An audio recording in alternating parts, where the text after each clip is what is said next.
Alléluia. Que Dieu nous bénisse abondamment. Une fois de plus, je vous salue au nom de Jésus. Pouvez-vous m'aider à saluer votre voisin? Dieu soit loué. Que Dieu bénisse Maman Ange pour la conduite du culte de ce soir. C'était puissant. Je nous invite à ouvrir nos Bibles. Ésaïe chapitre 6, le verset 1er.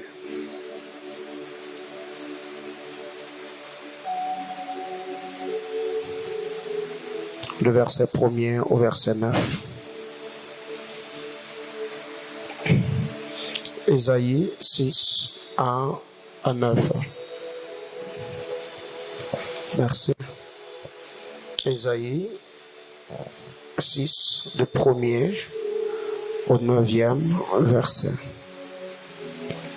On peut lire ensemble. 1, 2, 3, go. L'année de la mort du roi Osias, je vis le Seigneur assis sur un trône très élevé, et les pans de sa robe remplissaient le temple. De séraphins se tenaient au-dessus de lui. Ils avaient chacun 6 ailes, 2 dont ils se couvraient la face, 2 dont ils se couvraient le pied, et 2 dont ils se servaient pour voler. Ils criaient l'un à l'autre et disaient: Saint, Saint, Saint est l'Éternel des armées.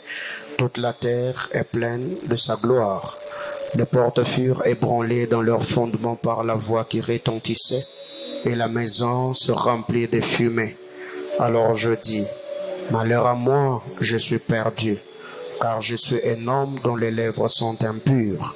J'habite au milieu d'un peuple dont les lèvres sont impures, et mes yeux ont vu le roi, l'Éternel des armées. Mais l'un de séraphins vola vers moi, tenant à la main une pierre ardente qu'il avait prise sur l'autel avec des pincettes. Il en toucha ma bouche et dit: ceci a touché tes lèvres. Ton iniquité est enlevée et ton péché est expié. J'entendis la voix du Seigneur disant: qui enverrai-je et qui marchera pour nous? Je répondis: mais voici, envoie-moi. Il me dit alors: va et dis à ce peuple, vous entendrez et vous ne comprendrez point. Vous verrez et vous ne saisirez point. Parole du Seigneur. Je nous prie de reprendre nos places. Que Dieu nous bénisse abondamment. Le deuxième texte, c'est Romains chapitre 10, du verset 13 au verset 15. Romains 10, 13 à 15. Car quiconque invoquera le nom du Seigneur sera sauvé. Comment donc invoqueront-ils celui en qui ils n'ont pas cru? Et comment croiront-ils en celui dont ils n'ont pas entendu parler? Et comment entendront-ils parler s'il n'y a personne qui prêche?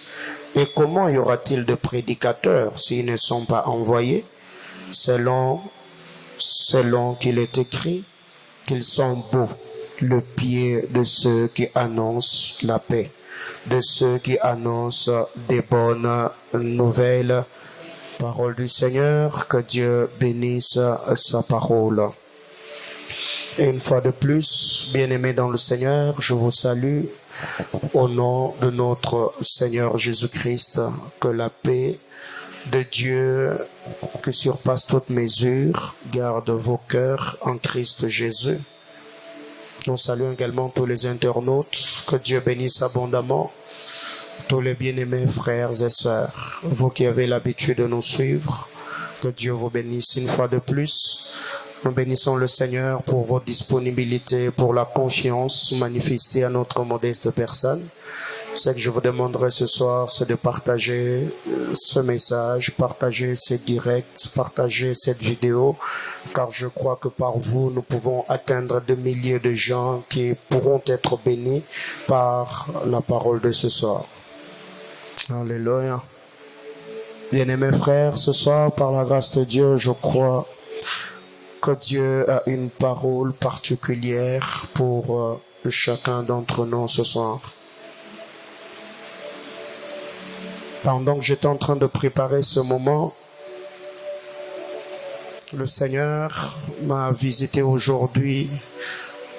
Je dirais peut-être que mon programme de Beraka, je l'ai commencé ce matin. Pour ne pas dire que mon année 2022 a commencé ce matin. Pendant que je priais dans ma chambre de prière, j'ai eu une visitation de Dieu qui m'a vraiment donné l'assurance de ce que le Seigneur est sur le point ou ce qu'il fera cette année. Et la visitation que j'ai reçu du Seigneur quelques paroles que je partagerai avec l'Église, je crois que le dimanche, par la grâce de Dieu. Et je crois que toutes ces choses, comme le Seigneur me l'a dit aujourd'hui, il accomplira cela et le réalisera. Nous sommes en train de parler autour de notre thématique, le prix d'une âme. Le lundi et hier mardi, nous avons partagé la parole du Seigneur. Et les soirs, et aujourd'hui même, il y a plusieurs personnes qui nous ont écrit. Bénissons la fidélité de Dieu pour la grâce que le Seigneur, par son Esprit Saint, a manifesté hier au culte. Bien-aimés, en lisant la parole de Dieu dans le texte d'Ésaïe chapitre 6 que nous venons de lire, je crois que chacun d'entre nous a déjà entendu de prédicateurs prêcher autour d'Ésaïe chapitre 6. Étant enfant de Dieu, étant lecteur de la parole du Seigneur, je crois qu'il nous est déjà arrivé de lire Ésaïe chapitre 6. Et ce soir, je ne m'attarderai pas là-dessus parce qu'il y a beaucoup de vérités spirituelles que nous connaissions. D'Ésaïe chapitre 6, la Bible déclare: l'année de la mort du roi Osias, je vis le Seigneur assis sur un trône très élevé. Et les pans de sa robe remplissaient le temple. Deux séraphins s'étaient nés au-dessus de lui, ils avaient chacun 6 ailes. 2 dont ils se couvraient la face, 2 dont ils se couvraient le pied, et 2 dont ils se servaient pour voler. Ils criaient l'un à l'autre et disaient: Saint, Saint, Saint est l'Éternel des armées, toute la terre est pleine de sa gloire. Les portes furent ébranlées dans leurs fondements par la voix qui retentissait, et la maison fut remplie de fumée. Chose étonnante, au verset 4, normalement on devait dire: les portes furent ébranlées dans leurs fondements par les voix qui retentissaient, parce que c'était le séraphin qui adorait, c'était le séraphin qui parlait. Mais au lieu que la voix ou le mouvement qui a fait ébranler plutôt le fondement soit conjugué au pluriel, on nous présente ici la voix au singulier. Les portes furent ébranlées dans leur fondement pas par le voix, mais par la voix qui retentissait. La voix qui retentissait était la voix de qui? Qui parlait au travers de voix de séraphin? Et la maison se remplit de fumée. Alors je dis, là c'est Ésaïe qui parle: malheur à moi, je suis perdu, car je suis un homme dont les lèvres sont impures, car j'habite aussi au milieu d'un peuple dont les lèvres sont impures. Ésaïe avait presque la même vie que ses contemporains. Il n'était pas le seul à avoir des lèvres impures. Même ceux de sa génération, son peuple également avait des lèvres impures. Malgré l'impureté des lèvres d'Ésaïe, le Seigneur lui a fait grâce et dit: et mes yeux ont vu le roi, l'Éternel des armées. Bien-aimés dans le Seigneur, c'est possible que dans notre péché, que Dieu se révèle à nous. C'est possible que dans notre désobéissance, que Dieu nous fasse grâce. C'est possible que dans notre incrédulité, que Dieu se révèle à nous. Bien-aimés dans le Seigneur, récemment, il y a un homme de Dieu, je crois que c'était au début de la semaine, il m'a envoyé une vidéo de quelqu'un qui a reçu une visitation du Seigneur la nuit. Et dans son sommeil, Jésus lui est apparu. Jésus lui a dit, convertis-toi, réponds-toi. Et le matin, quand ce jeune homme se réveillait, il a fait une vidéo qu'il a balancée sur TikTok en train de se moquer de la révélation du Seigneur. Il a dit, Jésus m'est apparu cette nuit, me demandant de me convertir. Et si je me convertissais, qu'est-ce qu'il fera de moi? Il me donnera quoi? Qu'il aille chercher d'autres personnes. Quelques heures après, il y a des gens qui ont posté sur les réseaux sociaux que ce garçon venait de mourir par accident de moto. Il n'était pas parfait, il n'était pas juste, il connaissait pas le Seigneur, mais Dieu a fait grâce de se révéler à lui afin de pouvoir le sauver, le racheter, le libérer de l'esprit de mort. Bien-aimé dans le Seigneur, ici, Ésaïe, malgré son impureté, Ésaïe a vu la gloire du Seigneur. Bien-aimé, ça peut arriver qu'un moment tu vis dans la désobéissance, tu vis dans l'impureté, tu as brisé ta communion avec Dieu. Malgré cela, quand tu vas à la montagne, il y a de promesses qui sortent, il y a de prophètes qui parlent. Tu viens à l'église, malgré ce que tu as fait la nuit, malgré ce que tu as fait la journée, tu vois un frère te dire, pendant que je priais, Dieu m'a dit. Le Seigneur se révélant à Ésaïe malgré son impureté, Dieu voulait attirer l'attention du prophète afin de lui confier une mission.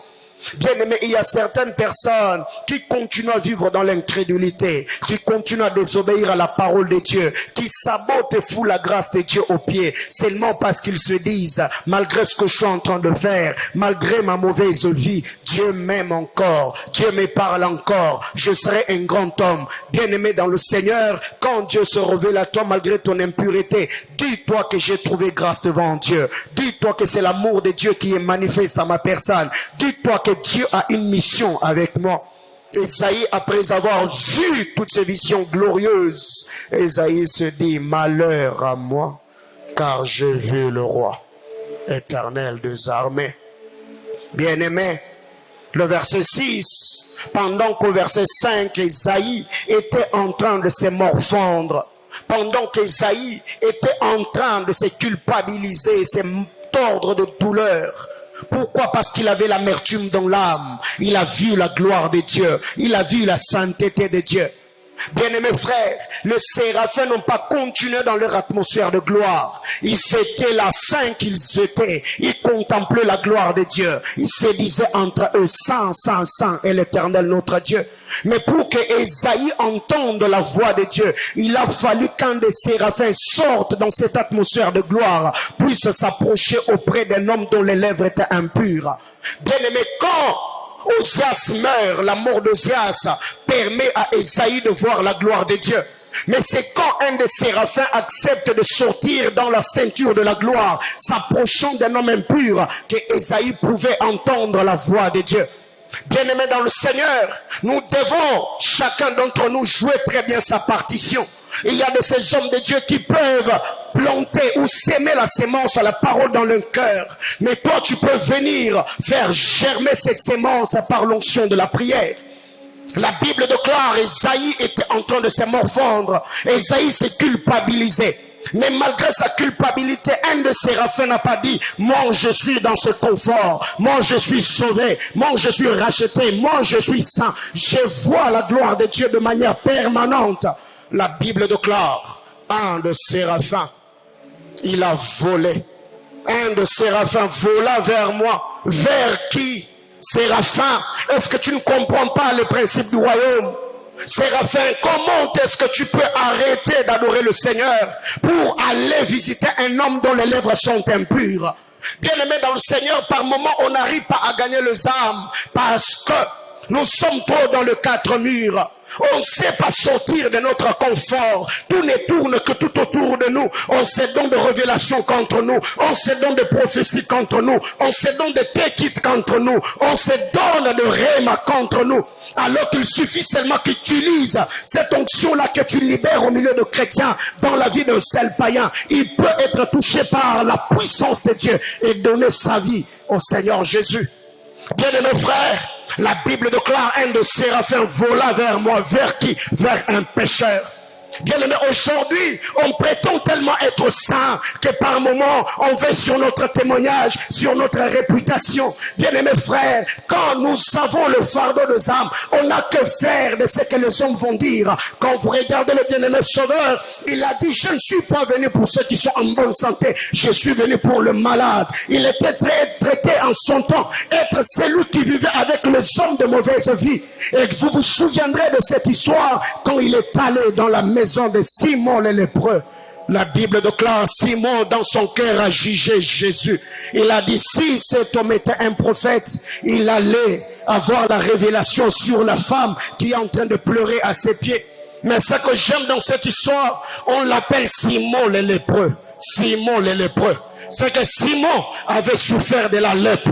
Et Dieu, par sa grâce, il a guéri. Mais parce que Simon a vu cette femme qui était aussi lépreuse. Et c'était quoi la lèpre de cette femme? C'était l'esprit d'impudicité, de débauche et de prostitution qui l'animait. Mais Simon a oublié hier qu'il était lépreux. Il a commencé à juger celle qui venait de trouver grâce devant Dieu. C'est comme cela par moment que nous fonctionnons. On oublie que hier on était aussi païens. On oublie que hier on était aussi pécheurs. On oublie que hier on était aussi éloigné du trône de grâce. Mais Dieu dans son amour, il nous a donné son esprit. Il a pardonné le péché. Il a expié notre iniquité. Mais quand nous voyons d'autres qui sont censés être bénéficiaires de la grâce de Dieu, nous les jugeons, nous les condamnons. La Bible déclare, l'un des séraphins vola, tenant à la main une pierre qu'il avait prise sur l'autel avec des pincettes. Bien-aimé dans le Seigneur, la pierre qui peut purifier les lèvres d'un Ésaïe pécheur, c'est la pierre qu'on a prise sur l'autel, pas ailleurs. La parole qui sauve, c'est la parole pure, l'évangile de notre salut. Bien-aimés dans le Seigneur, ne prêchons pas aux hommes nos philosophies, ne prêchons pas aux hommes nos convictions, ne prêchons pas aux hommes nos préférences. Veillons à ce que l'autel ne manque pas de feu. La Bible déclare, il a pris une pierre sur l'autel. Et cette pierre était tellement ardente que le séraphin l'a tenue avec des pincettes. Et quand le séraphin s'est approché, la Bible déclare, il toucha ma bouche. Qui a dit au séraphin que c'était les lèvres d'Ésaïe? Qui a dit au séraphin pour que Ésaïe devienne pur, touche aux lèvres?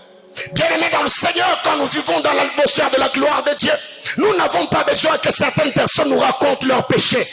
Un don spirituel peut fonctionner. Tu es devant quelqu'un. Le Saint-Esprit, par son onction et sa puissance sur toi, il peut te donner une révélation précise et te dire, cet homme, son vrai problème, c'est les mensonges. Son vrai problème, c'est la cupidité. Son vrai problème, c'est l'orgueil. Et quand tu te tiendras devant cet homme à parler de la part du Seigneur, tu vas cibler et toucher le vrai problème. Pourquoi? Parce que tu es illuminé par la grâce de Dieu. Et comment est-ce que le séraphin pouvait comprendre? Parce que le séraphin vivait dans l'atmosphère de la gloire de Dieu. Or, quand Dieu est présent, tout ce qui est devant Dieu est à nu. Rien ne caché devant les yeux du Seigneur. La Bible déclare, le séraphin s'est approché, il a touché les lèvres du prophète. Après avoir touché les lèvres, la Bible déclare, le séraphin a dit, il a dit ceci, il toucha ma bouche et dit ceci, ton iniquité est enlevée et ton péché est expié. Bien-aimés dans le Seigneur, ne soyons pas de ceux qui prêchent la loi de Moïse au temps de la grâce. Quand le séraphin s'est approché d'Ésaïe, le séraphin a compris qu'Ésaïe était un pécheur. Après avoir touché les lèvres d'Ésaïe, le séraphin ne l'a pas laissé ainsi. Le séraphin a déclaré le pardon. Il a dit, Ésaïe, écoute ce que j'ai à te dire. Ton iniquité est enlevée. Ton péché est expié. Bien-aimé dans le Seigneur, ce matin, je me suis connecté un moment. Il y a une sœur qui m'a écrit, papa, dans ma vie, je fais telle et telle autre chose. Et ce matin, j'étais touché par la présence de Dieu. Mais je me sens tellement mal dans mon cœur. Je me suis posé des questions. Comment est-ce que j'ai pu faire ce genre de choses loin de Dieu? Je ne sais pas comment me remettre. Et la question que je me pose, est-ce que Dieu peut-il encore m'accepter? Pendant quelques minutes, je l'ai exhorté. Il a dit, qu'est-ce que je peux faire pour avoir la paix du cœur. J'ai dit à cette sœur, ne permets pas que Satan prenne de l'avantage sur toi en te culpabilisant, te condamnant. La première des choses, crois au pardon de Dieu. La deuxième des choses, pardonne-toi toi-même. Bien-aimé dans le Seigneur, quand le séraphin, après avoir touché l'œuvre du prophète, le séraphin a dit à Esaïe, ton péché est pardonné, est expié, et ton iniquité est enlevée. Bien-aimé frère, quelqu'un peut venir se confier à toi. Cette personne a déjà l'amertume dans l'âme. Il se culpabilise et se condamne. Pourquoi je le fais? Cette personne, en s'approchant de ton frère, présente-lui l'amour de Dieu. Présente à cette personne la grâce de Dieu.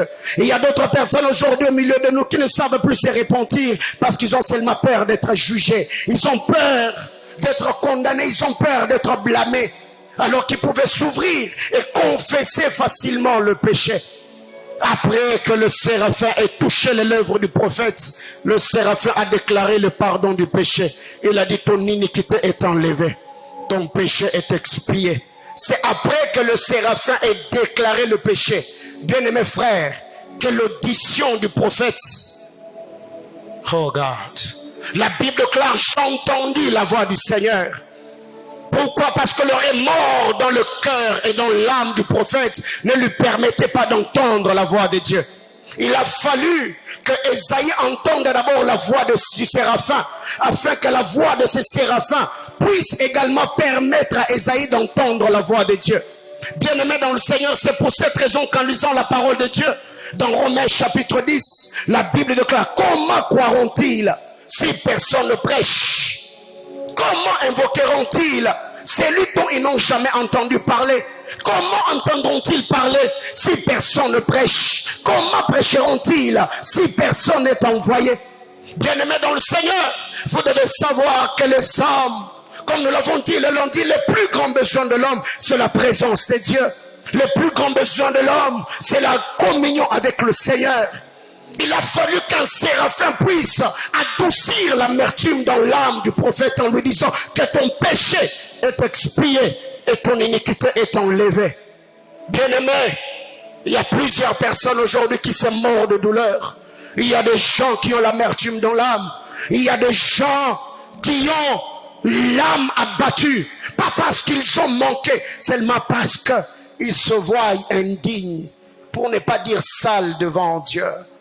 Il a fallu qu'un séraphin parle. La Bible déclare, j'ai entendu la voix. J'ai entendu la voix.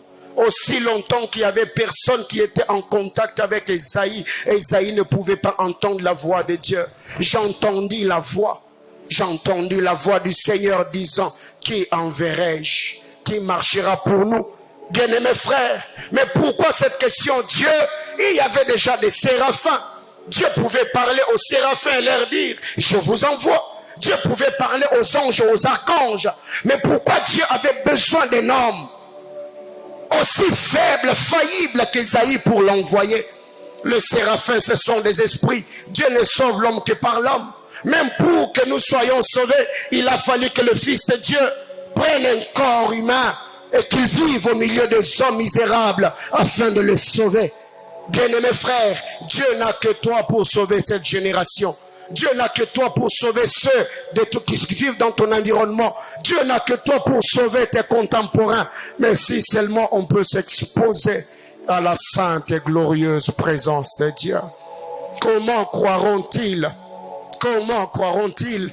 Parole de vie nous dit, les livres saints le disent, tous ceux qui feront appel au Seigneur seront sauvés.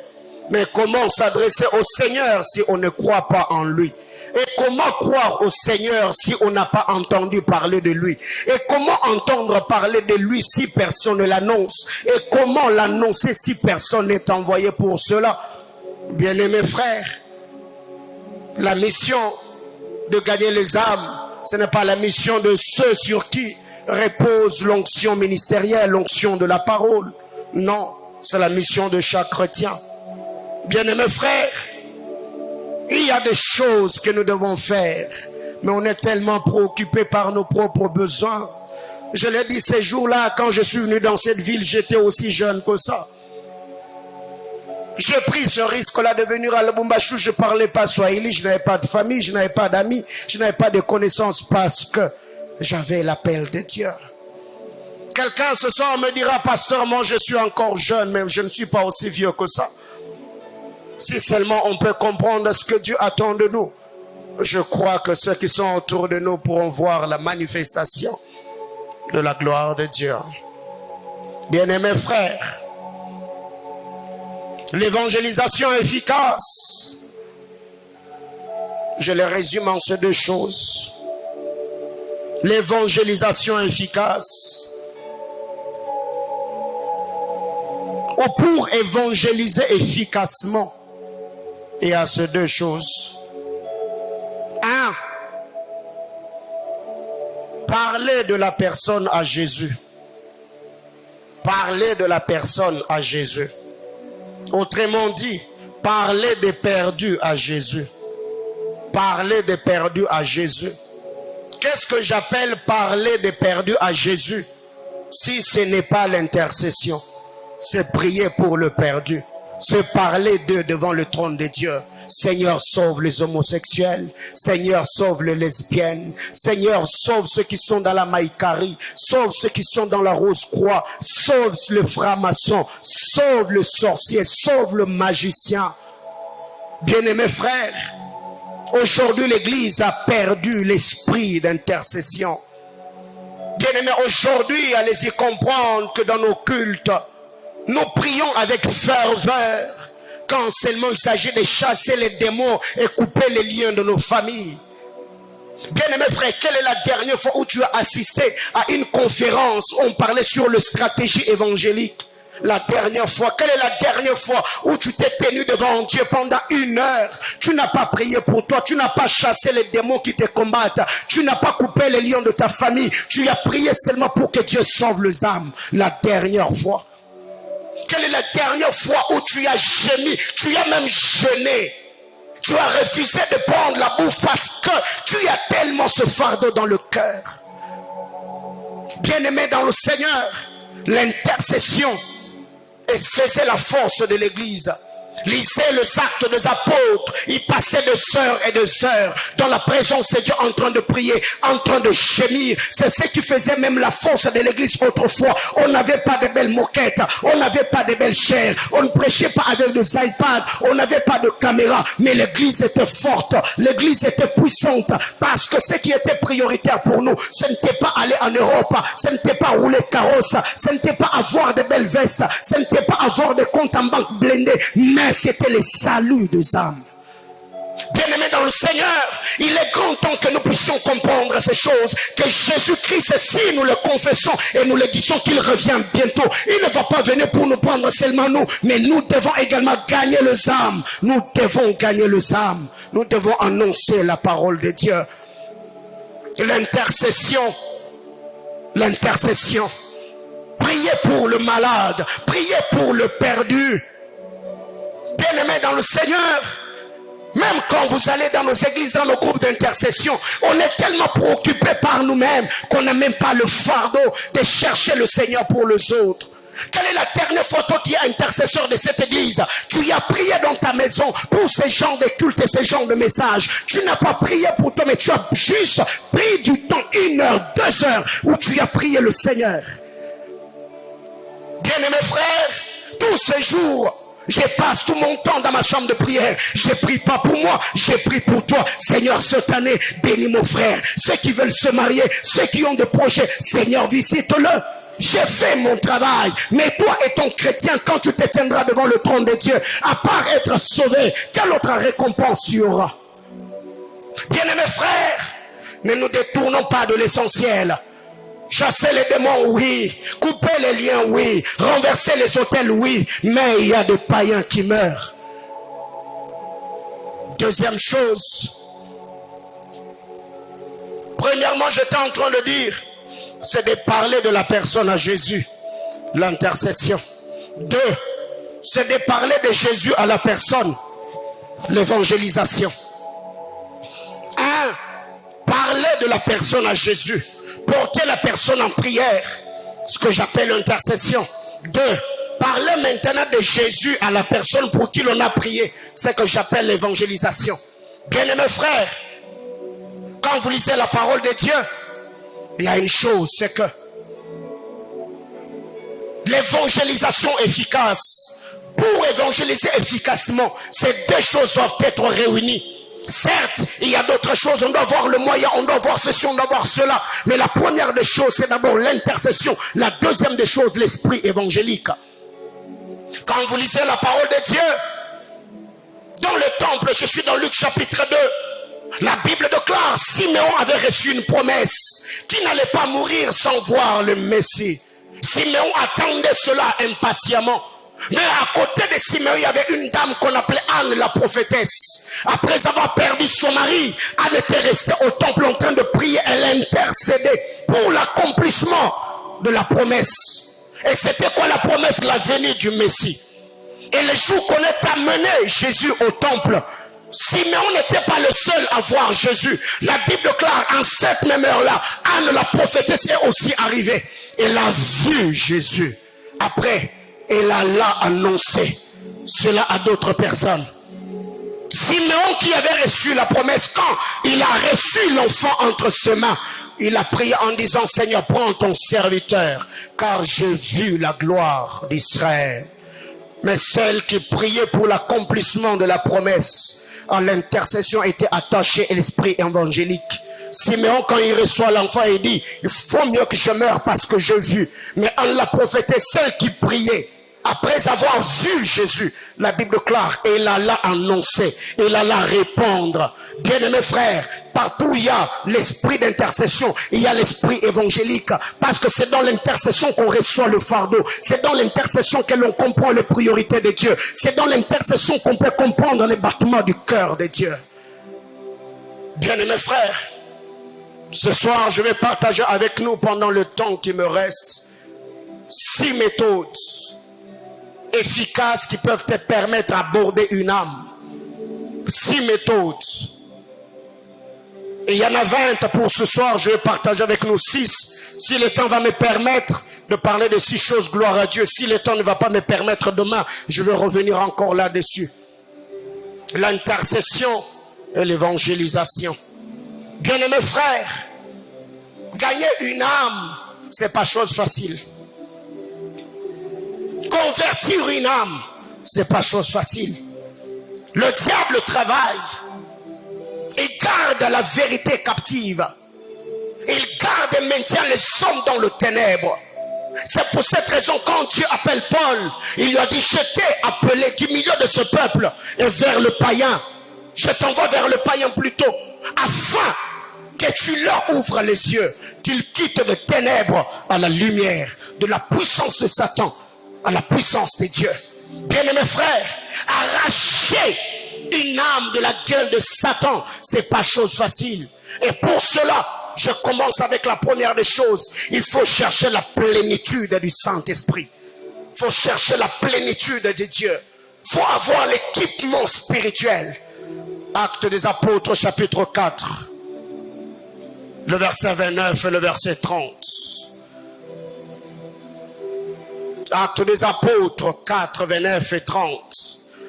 La Bible déclare, et maintenant, Seigneur, vois leurs menaces et donne à tes serviteurs d'annoncer ta parole avec pleine assurance, en étendant ta main pour qu'ils se fassent de guérison, de miracles et de prodiges par le nom de ton saint serviteur Jésus. Bien-aimés frères, après que les apôtres soient arrêtés, après avoir reçu le coup de fouet, on leur a dit, nous vous empêchons de prêcher en ce nom-là. Et eux, quand ils se sont tenus devant Dieu, écoutez leurs prières. Seigneur, maintenant, vois leurs menaces. Donne à tes serviteurs d'annoncer ta parole avec une pleine assurance. Étends ta main, donne-nous ton équipement, réponds sur nous ton onction, accorde-nous ta faveur. Et par cette puissance, que le guérison, le miracle, le prodige se fasse par le nom de ton saint serviteur Jésus. Bien-aimés frères, même pour que Jésus commence le ministère, il n'a pas directement quitté la charpenterie et a commencé à sauver les âmes, à prêcher l'évangile. Non, la Bible déclare, il s'est retiré pendant 40 jours et 40 nuits dans le désert en train de prier, en train de chercher la face de Dieu, en train de chercher l'onction. Et la Bible déclare, quand il est allé au désert, il était rempli de la puissance de l'esprit. Après avoir jeûné et prié, sortant du désert, il était revêtu de la puissance de Dieu. Bien-aimés frères, il y a d'autres choses qui vous ont résisté dans la mission seulement parce que vous n'aviez pas l'équipement suffisant à l'onction qu'il vous faut afin de pouvoir toucher et chambouler des principautés et des autorités qui vous ont résisté. Bien-aimés frères, même en lisant Ephésiens chapitre 6, le verset 19, l'apôtre Paul est en train de demander à ceux de l'église d'Éphèse, priez pour nous, afin qu'il nous soit donné. Quand j'ouvrirai ma bouche pour annoncer la parole, il faut avoir la puissance de Dieu. Tu as besoin de l'onction de Dieu. Bien-aimés frères, écoutez, il y a des choses qui se passent dans le monde spirituel. Il y a des hommes qui sont liés. Bien-aimés, pensez-vous que quelqu'un peut se lever comme ça étant un homme et courir derrière un autre homme seulement parce qu'il a des envies? Mais non, il y a une puissance démoniaque. Il y a des filles aujourd'hui qui vivent dans le lesbianisme. Ce n'est pas parce qu'elles ont des envies. Non. Ce n'est pas parce que c'est leur fantasme. Non. Ce n'est pas non plus le développement hormonal. Mais non. Il y a une puissance de perversion derrière. Et une telle personne, pour les convertir, il faut avoir la puissance de Dieu. Il faut avoir l'onction de Dieu. Bien-aimés frères, la Bible déclare, nous n'avons pas à lutter contre la chair et le sang. Nous luttons contre les autorités, les principautés. Et l'apôtre Paul, quand il parle, il dit, c'est au nom de l'évangile que j'ai lutté avec des bêtes en Éphèse. Il a lutté avec des bêtes à Éphèse. Pourquoi? Parce que la mission que Paul avait, c'était de sauver les âmes. Une ou deux fois, le diable lui a résisté afin d'aller à Thessalonique apporter la parole de Dieu. Bien-aimés frères, ne sortez pas sans être équipés. Ne parlez pas de Christ sans recevoir sa plénitude et son onction. Avant de s'en aller, il a dit aux apôtres, ne vous éloignez pas de Jérusalem. Je vous ai dit, allez faire de toutes les nations des disciples, oui, mais n'allez pas me vide. Attendez jusqu'à ce que vous recevrez la puissance d'en haut, le Saint-Esprit qui a été promis.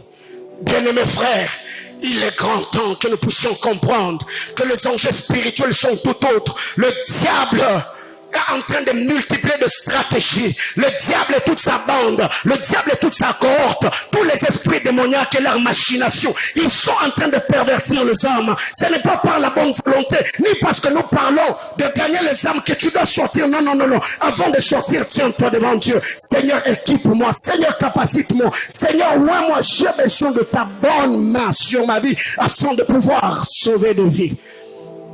Bien-aimé, il est grand temps de comprendre que Dieu a besoin de se servir de toi. Vous savez, par moments, quand je lis l'histoire du réveil, il y a tellement de choses qui me défient par moments. Je lis l'histoire d'un homme de Dieu. Tous les jours de sa vie, il disait à Dieu, Seigneur, donne-moi l'Angleterre où je meurs. Donne-moi l'Angleterre où je meurs. Donne-moi l'Angleterre où je meurs. Un jour, il a tellement prié sous le froid que son cœur a quitté sa cavité. Sur le champ, dans la présence de Dieu, il est mort. Et après son départ, bien-aimé frère, un puissant mouvement du réveil. Bien-aimé, écoutez, il y a tellement de choses que nous pouvons faire aujourd'hui pour que nous puissions prêcher la parole de Dieu dans cette ville. Il y a des pères qui ont payé le prix. Il y a des gens qui ont annoncé la parole. Il y a des pères qui ont souffert. Bien-aimés frères, ne sabotons pas le sacrifice de nos pères. Ne foulons pas la grâce de Dieu aux pieds. Cherchez la plénitude du Saint-Esprit. De Jean chapitre 4, le verset 7 et le verset 9. Jean 4, 7 et 9. C'est l'histoire de Jésus et la femme samaritaine. La Bible déclare, deuxième méthode, il est dit, une femme de Samarie vint puiser de l'eau. Jésus lui dit, donne-moi à boire. Le verset 9, la femme samaritaine lui dit, comment toi qui es juif, me demandes-tu à boire à moi qui suis une femme samaritaine? Les Juifs, en effet, n'ont pas de relation avec de Samaritains. Bien-aimés frères, après avoir cherché la plénitude du Saint-Esprit, il faut apprendre à briser la résistance. Il faut apprendre à briser la résistance. Il faut briser la résistance. Ici, en lisant la parole de Dieu dans Jean chapitre 4, Jésus a fait face à une résistance conflictuelle. Il y avait des conflits entre les Juifs et ceux de la Samarie. Jésus a rencontré cette résistance. La femme a résisté à l'évangile. Pourquoi? Parce qu'il y avait des conflits. Les Samaritains et les Juifs ne s'entendaient pas. Et la femme, quand elle a vu Jésus, elle a compris. Peut-être par sa morphologie, par son accoutrement, par son éloquence, il a compris qu'il était juif. Et cela était comme une barrière qui n'a pas permis à cette femme de s'ouvrir directement pour recevoir la bonne nouvelle. Bien-aimés frères, tu peux arriver quelque part que tu sens qu'il y a une résistance sociétale. Tu veux aborder quelqu'un qui est riche. Il a tout. Peut-être quelqu'un, il a fait de grandes études alors que toi, tu n'en as pas fait. Quelqu'un d'autre, il a peut-être ce que toi, tu n'as pas. Tu rencontres cette résistance. Que faire? Il faut briser la résistance. La Bible déclare en lisant la parole de Dieu, Paul est allé prêcher la bonne nouvelle. Et là, il y avait un homme, un magicien qui était en train de détourner l'attention de celui qui devait recevoir la bonne nouvelle.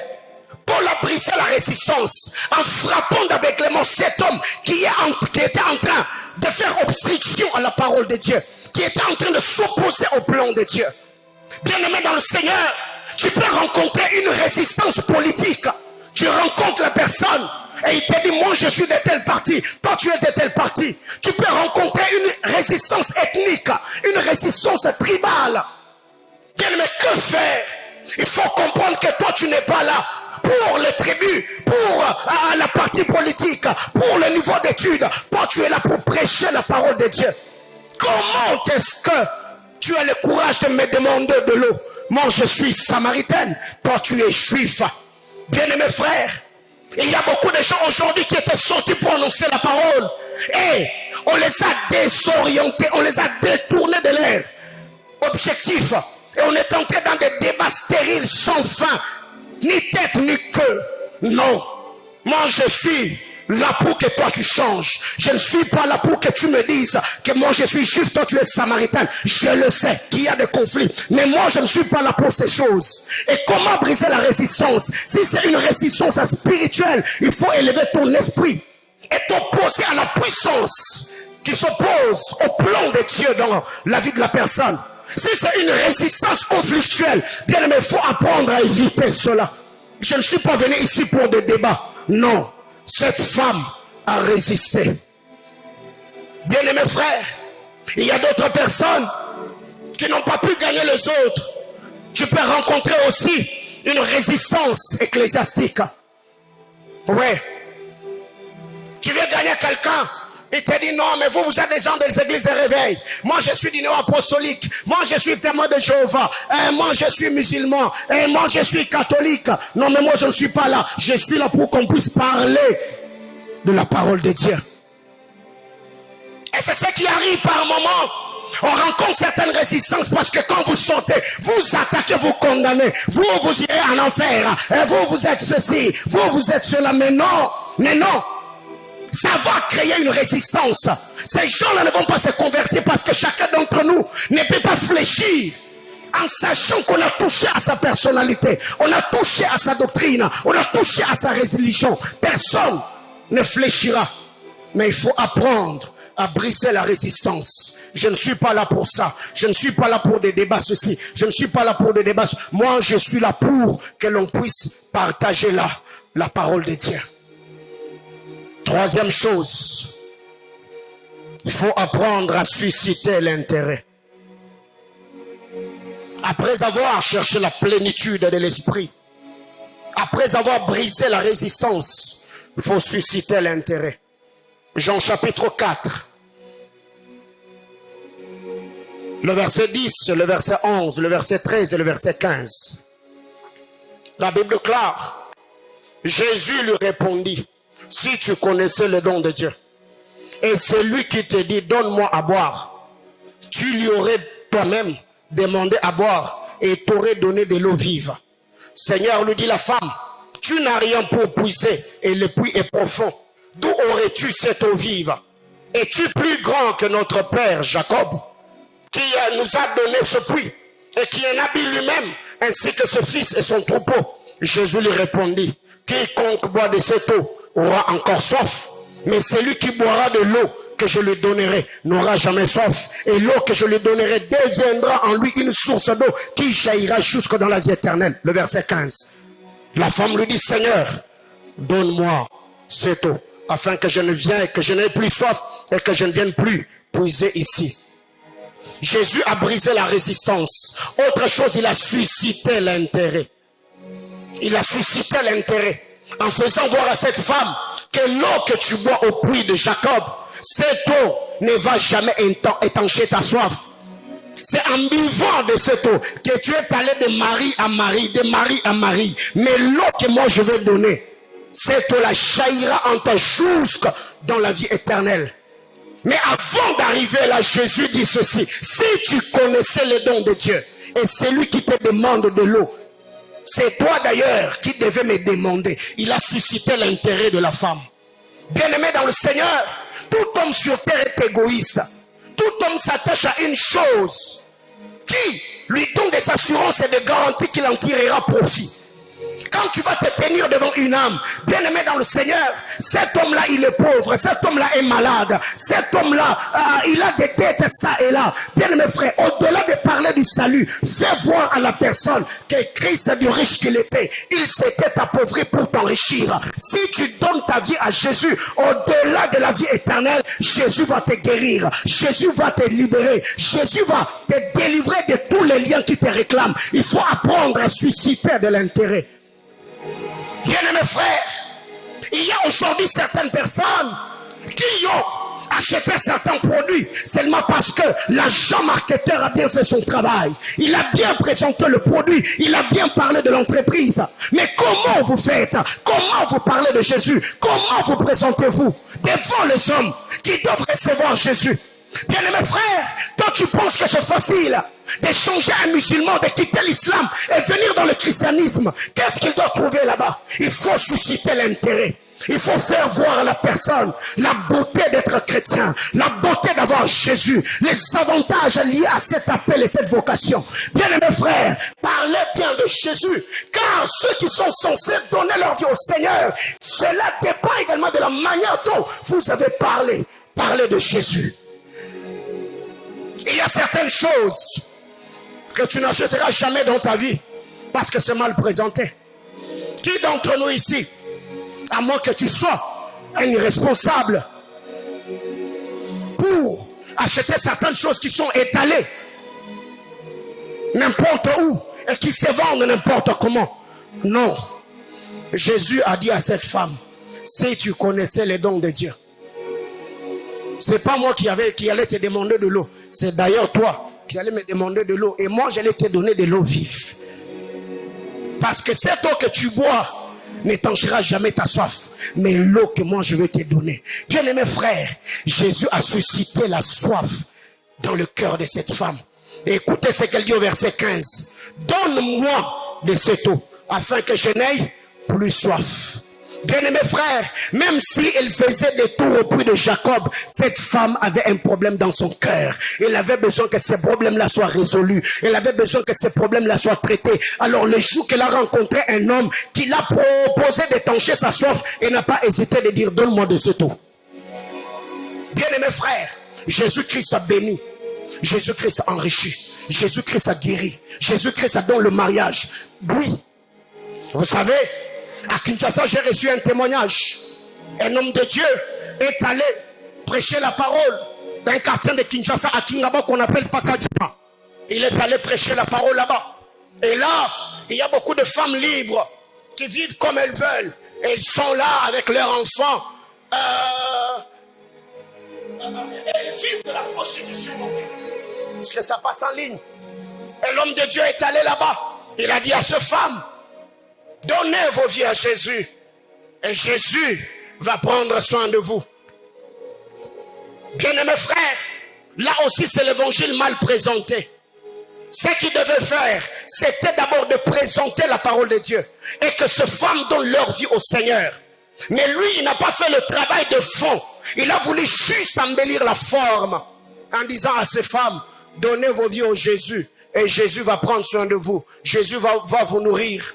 Le premier jour, ces femmes n'ont pas pu sortir avec le mari. Et c'est l'homme de Dieu qui a donné l'argent. Elles ont acheté à manger, c'était bon. Le deuxième, le troisième, le quatrième jour, l'homme de Dieu n'avait plus rien. Et ces femmes-là ont dit à l'homme de Dieu, maintenant toi tu as dit que Jésus allait prendre soin de nous. Alors aujourd'hui on va manger comment? Et ce soir même là, ils ont mis la Bible de côté, ils ont repris avec leur activité.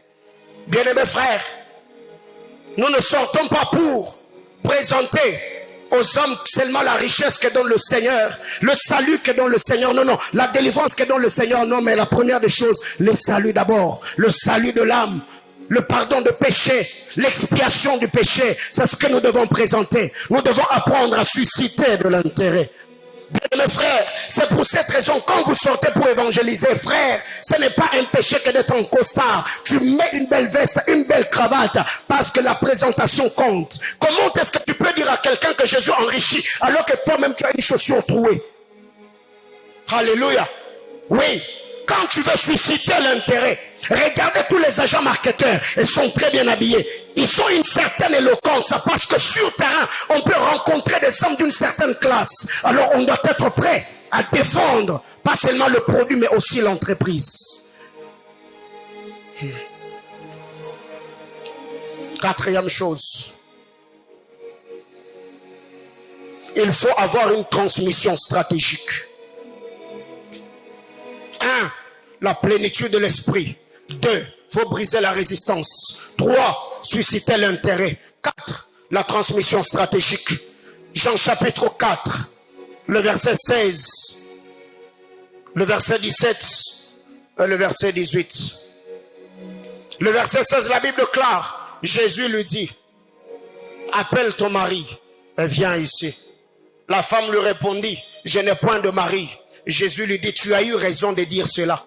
Je n'ai point de mari, car tu as eu 5 maris. Et celui que tu aimes maintenant n'est pas ton mari. En cela, tu as dit vrai. La transmission stratégique. Bien-aimés frères, Jésus était un homme intelligent.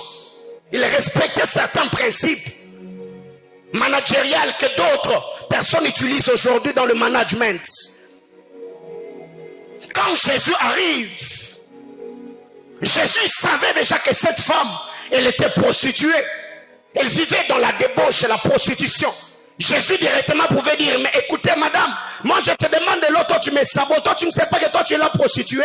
D'ailleurs tu as eu un homme, 2, 3, d'ailleurs, le 6e avec qui tu vis maintenant, c'est pas ton mari. Non, Jésus a respecté la personnalité, la dignité de cette femme.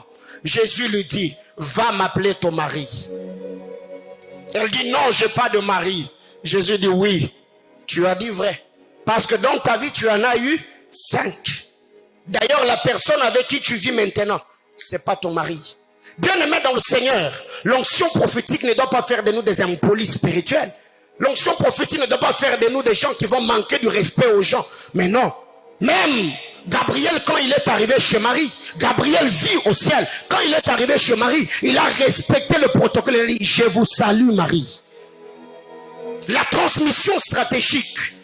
Tu peux déjà avoir une révélation. N'arrive pas pour dire directement à la personne, ma sœur, si tu ne donnes pas ta vie à Jésus, tu vas aller en enfer. Bien-aimé dans le Seigneur, déjà, le fait de dire ça, ça peut créer une résistance. Elle peut te dire, ok, donc c'est que toi tu vis déjà au ciel, c'est toi qui es déjà sauvé, alors laisse-moi aller en enfer. Mais il faut avoir une transmission stratégique. Oui ma soeur, je sais que tu as raison de faire cela parce que les parents ne sont pas vivants. Tu as raison de faire cela parce que tu dois prendre soin de tes frères. Tu as raison de voler pour prendre soin de ta femme. Mais si demain tu allais en prison, qui prendra soin de tes enfants? Si demain tu attrapais le sida, qui prendra soin de tes frères? Et tu peux poser la question à la personne, s'il t'arrivait dans la vie et que tu as soif Il n'y a pas de l'eau, tu trouves seulement du poison ou de l'acide. Est-ce que tu vas boire parce que tu as soif? Si la personne te dit je ne prendrai pas, alors tu peux profiter par là pour lui présenter Jésus. Mais il y a d'autres personnes, vous avez raté vos cibles parce que vous avez manqué la transmission stratégique. Tu arrives, Dieu te donne une parole de connaissance, que la personne vit dans le péché, la personne ne craint pas Dieu. Bien-aimés frères, ne libère pas la parole tout cru, non. Il faut avoir une certaine stratégie. Il faut savoir comment captiver l'attention de la personne en suscitant l'intérêt et lui faire voir que tout ce que tu fais, tu ne le fais pas pour écraser, pour empiéter sa personnalité, mais tu veux l'aider pour qu'il se relève. La transmission stratégique. Appelle ton mari. J'ai pas de mari. Ouais, tu as raison parce que tu en as eu 5. D'ailleurs, celui avec qui tu vis maintenant, c'est pas ton mari. Bien-aimés frères, il y a par moments des hommes, tu rencontres quelqu'un, tu sens qu'il est dans l'occultisme. Mais frère, ne le culpabilise pas. Parce que toutes ces personnes qui vivent dans l'homosexualité, ils connaissent la parole de Dieu. Ils savent déjà que s'ils ne se repentaient pas, ils iront en enfer. Ils le savent. Les occultistes lisent la Bible. Il y a même certains principes bibliques qu'ils appliquent dans leur monde là pour réussir. Ils savent cela. Mais quand tu vas arriver, il faut avoir la communication stratégique. Tu arrives chez autrui, tu veux annoncer la parole de Dieu. Bien aimé, il faut avoir la transmission stratégique. Comment aborder les gens, comment parler avec eux. Quel langage utiliser, quel ton utiliser, la manière à utiliser. Tu ne peux pas arriver chez autrui plutôt parce que tu es intercesseur. À peine entré, papa ne prie pas avec vous, ce sont les enfants. Mais leur père a accepté quand même de te recevoir à la maison. Tu arrives, bonjour papa, vous allez bien ici, éteignez la télé. Oh papa, c'est pas chez toi quand même. Éteignez la télé, je veux qu'on puisse prier, enlevez les chaises, appelez tout le monde. Non, il faut avoir une transmission stratégique, la politesse, la manière de parler aux gens. Oui, Jésus, fils de Dieu, il a utilisé la transmission stratégique. Va appeler ton mari. J'ai pas de mari. Déjà, la femme avait déjà manqué du respect à Jésus en disant que toi tu es juif, moi je suis samaritaine. Est-ce que toi tu es plus grand que notre père Jacob? C'était déjà un manquement. Donc Jésus pouvait dire Dada, alors Zoyayo. Non, Jésus a dit, je sais ce que je poursuis. Derrière toi il y a toute une ville que je dois gagner. Alors je me fous de tes caprices. Moi, je veux que tu m'ouvres ton cœur, parce que derrière toi je gagnerai tous les Samaritains. Bien-aimés frères, est-ce que vous pouvez vous imaginer l'influence que cette femme avait à Samarie? Elle n'était pas prophète, elle n'était pas pasteur, elle n'était pas entrepreneur seulement parce qu'elle était prostituée. Elle était influente au point seulement de dire aux Samaritains, j'ai trouvé rencontrer un homme qui m'a tout dit pour que toute une ville croie en la parole de Dieu. Pas de miracle, pas de prophétie, seulement parce que cette femme-là a témoigné. Transmission stratégique. Bien-aimés frères, imagine-toi qu'aujourd'hui, Dieu mettait sur ton chemin un garçon qui est comme une star, une vedette à l'université, tu l'as gagné. Mais derrière ces garçons, il y a des milliers de filles qui peuvent donner leur vie au Seigneur. Mais si tu ratais ta cible, tu n'as rien fait. Transmission stratégique. 5. Il faut annoncer la parole de Dieu avec conviction. Annoncer la parole avec conviction. La conviction dans l'annonce de la parole. Jean chapitre 4, le verset 20, le verset 21. Jean 4, 20 à 21, la Bible clare. Car le Père aime le Fils et lui montre tout ce qu'il fait. Excusez-moi. Là, je suis dans Jean 5. Jean chapitre 4. Nos pères ont adoré sur cette montagne. Et vous dites, vous, que le lieu où il faut adorer est à Jérusalem. Jésus le dit. Crois-moi, l'heure vient où ce ne sera ni sur cette montagne, ni à Jérusalem, que vous adorerez le Père. Vous adorez ce que vous ne connaissez pas. Mais nous adorons ce que nous connaissons. Car le salut vient des Juifs. Bien-aimés frères, la parole de Dieu doit être prêchée avec conviction. Parce que quelqu'un d'autre, quand tu seras en train de prêcher, il va te regarder dans les yeux. Il t'observe. S'il sent que les choses que tu dis, c'est incertain, il peut développer une certaine résistance. Et quand vous lisez la parole de Dieu d'ailleurs, dans Actes des Apôtres 18, le verset 4, la Bible déclare, Paul partageait la parole de Dieu au temple avec les... Il le persuadait. Dans d'autres versions, on dit, il prêchait la parole avec conviction. Bien-aimés frères, vous ne devez pas prêcher des choses à peu près. Non. Il faut mettre la conviction même dans tes paroles. Même quand quelqu'un te regarde, il sent que tu es tellement déterminé, tu es convaincu de ce que tu dis. Pas que tu arrives quelque part, la personne que tu veux gagner, il maîtrise d'ailleurs des versets bibliques plus que toi. Au point où tu dis, il est dit dans la parole de Dieu, il te dit, c'est dans Jean chapitre 4. Mais non. Et il y a des gens comme ça. Quand tu arrives quelque part, tu es en train de partager avec quelqu'un, il est païen, il est musulman, il est témoin de Jéhovah. Cette personne-là est plongée dans les Écritures. Et quand tu arrives, tu lui dis, oh non, la Bible déclare, frappez, on vous ouvrira, demandez, on vous donnera. Il te dit, Matthieu chapitre 7, le verset 7. Mais non. La conviction. Prêcher la parole avec conviction. Pourquoi la conviction? Parce que je prêche pour persuader. Je prêche pour transformer. Je prêche pour convaincre. Moi-même, je dois être convaincu de ce que je dis. Et ma conviction va t'influencer. Bien-aimés frères, il y a de ces personnes, quand vous lisez la parole de Dieu, la Bible déclare, pendant que Paul était en train de prêcher, il a vu que dans cet homme qu'on appelait Aîné, il avait la foi d'être guéri. Mais comment est-ce que Paul a pu guérir cet homme? Parce qu'il a vu qu'Aîné avait la foi. Et comment est-ce que Aîné a eu la foi? Parce que Paul prêchait avec conviction. Même les apôtres, en lisant Actes des Apôtres chapitre 3, ils ont trouvé cet homme qui était assis à la porte d'Isla-Belle. La Bible déclare, il a demandé le monde. Les apôtres le regardèrent attentivement. Et cet homme s'attendant à recevoir quelque chose. Il a reçu sa guérison par une communication du regard. Plus les apôtres le regardaient, ils s'attendaient à recevoir, mais ils ne savaient pas ce qu'il allait recevoir. Mais cela avait activé une foi en lui. Et quand on l'a tenu par la main, le miracle a eu lieu. Bien-aimés frères, quand vous sortez pour évangéliser, frère, n'aborde pas un sujet que tu ne maîtrises pas. Non. Tu peux t'asseoir seulement Jean 3,16, tu parles de l'amour de Dieu et tu restes là. L'amour de Dieu. Dieu est amour. Frère, Dieu est amour. Frère, je te dis que Dieu est amour. Frère, tourne autour de l'amour de Dieu jusqu'à ce que la personne va comprendre vraiment que Dieu est comment? Est amour. Dernière chose pour ce soir, on va prier. Sixième chose, il faut apprendre à faire ce que j'appelle le dilégomai. Dis à ton voisin dilégomai. Dis à ton voisin dilégomai. Dilégomai s'écrit comme ça se dit, c'est en grec. D-I-L-E-G-O-M-A-I. Dilégomai. D-I-L-E-G-O-M-A-I. Dilégomai veut seulement dire créer un dialogue. C'est ça, dilégomai. Créer un dialogue.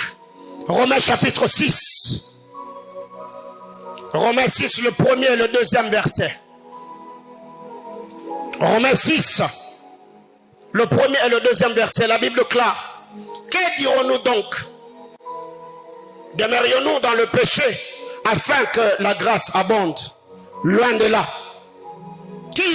Nous qui sommes morts au péché, comment devrions-nous encore, vivrions-nous encore plutôt dans le péché? Faire le dilégomai. Et si quand vous lisez la parole de Dieu, Paul a fait le dilégomai. Dilégomai, c'est une série de questions-réponses. Quand tu seras en train de partager avec la personne, ne monopolise pas la parole. Il faut créer un pont d'application afin que la personne interagisse. Parce que tu peux être en train de prêcher, tu prêches, tu parles. La personne a des questions à te poser. Il veut peut-être interagir. Il veut peut-être réagir à ce que tu es en train de dire. Il faut créer un pont. Il faut qu'il y ait un dialogue. Même quand vous lisez Jean chapitre 4, Jésus a fait le dilégomai.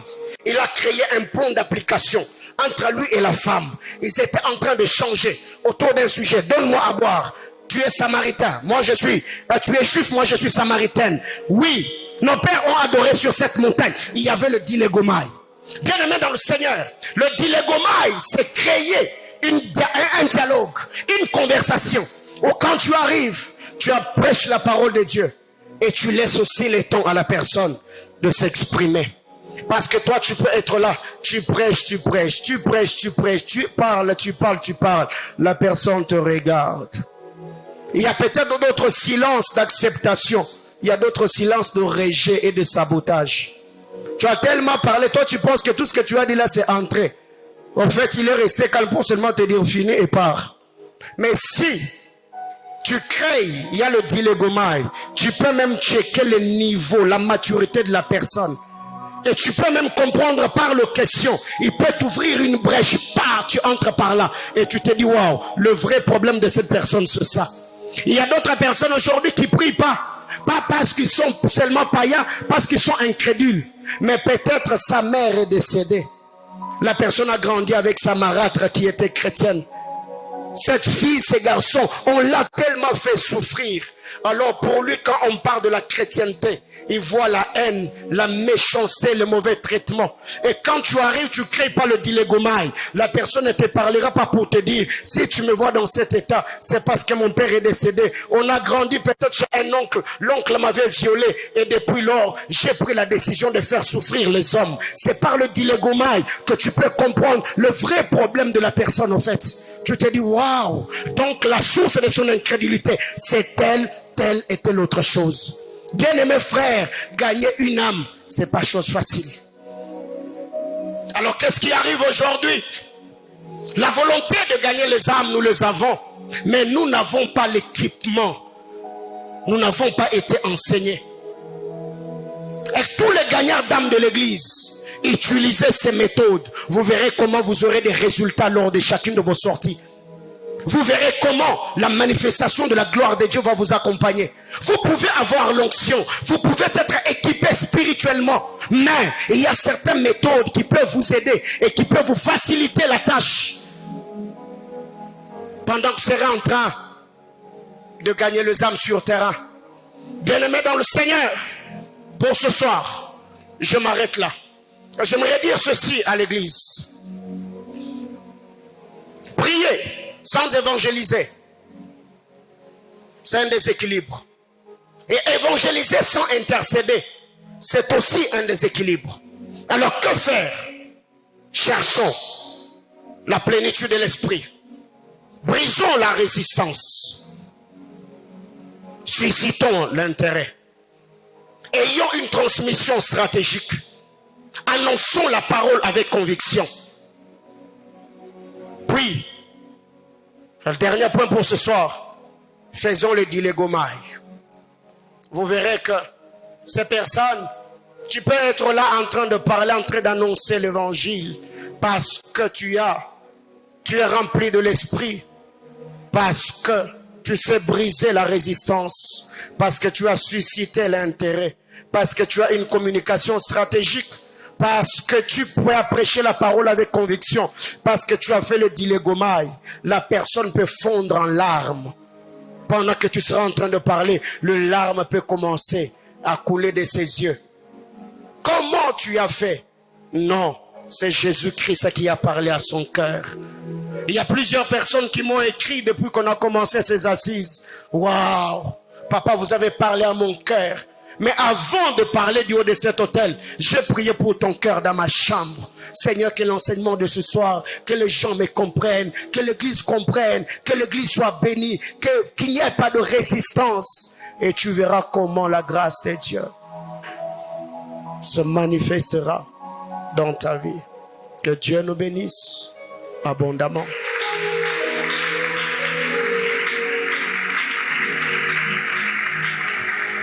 On va prier le Seigneur. Tu vas demander à Dieu de t'accorder sa grâce. Tu vas prier le Seigneur ce soir. Que Dieu t'équipe, que le Seigneur te oigne. Que sa grâce repose sur toi en cette saison. Est-ce que tu peux prier le Seigneur? Descends sur moi. Je suis disposé, assoiffé, que ton onction descend sur moi. Est-ce que tu peux prier le Seigneur? Disposé, assoiffé, que ton onction descend sur moi.